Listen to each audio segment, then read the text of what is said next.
உனக்கு எதுக்குடா லவ்? உனக்கு எதுக்கு லவ்? பாருப்பா, என்ன பள்ளிக்கூடத்து கட்ட வச்சு நீங்க வந்து திண்ணை பிடிச்சிட்டு இருக்க? துப்பு கேட்டவன. அதான் துப்புதான் கெட்டு போச்சே. ஏதோ அந்த டீச்சர் 48 மணி நேரம் இருக்காங்க, அவங்கள லவ் பண்ணிட்டு இருக்கான்னு பார்த்தா அவ புருஷன் அருவாள் எடுத்துட்டு வர்றான். நான் அவளை பாப்பனா அருவாளை பாப்பனா? அட உடப்ப இதெல்லாம் இருக்கிறதா? இப்போ கோயிலுக்கு போறோம், உடனே சாமி பாத்திர முடியுதா? உள்ள விடுறானுங்களா? பூசாரி வரம் கொடுத்தா தானே சாமி பார்க்க முடியுது.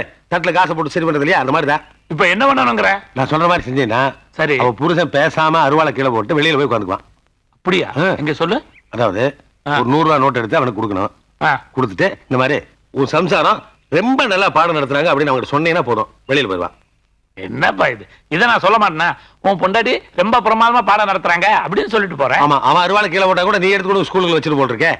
ஏப்பா, நாம சாதாரண பள்ளிக்கூடத்துல படிக்கிற மாதிரிப்பா, நாம கான்வென்ட் ஸ்டூடெண்ட் இல்லையா? இங்கிலீஷ் பேசினா அவங்களுக்கு எல்லாம் பிடிக்கும். எனக்கு இங்கிலீஷ் தெரியாதாப்பா. அட உடப்ப 8ஆம் கிளாஸ் படிச்சவன் நான் எதுக்கு இந்த ஊர்ல இருக்கேன்? நான் சொல்லி தரேன், சொல்லு. அங்க போய் 100 ரூபாய் நோட் எடுத்து அவனுக்கு கொடுக்கணும். சரி. I like your wife and then I want to meet here in the river side அப்படின்னு சொல்லணும். ரொம்ப பெருசா இருக்க. பெருசா தான் இருக்க. அப்புறம் கடைசியில அந்த டீச்சர் இப்படி பிடிச்சிட்டு பிரில்லியன் ஸ்டூடெண்ட் சொல்ல வேணாமா? அது யோசிச்சு பாரு. பாட பண்ணு பண்ணு. டேய் 2ஆம் பள்ளி கூட அடிச்சாச்சப்பா. டேய் வரப்பா.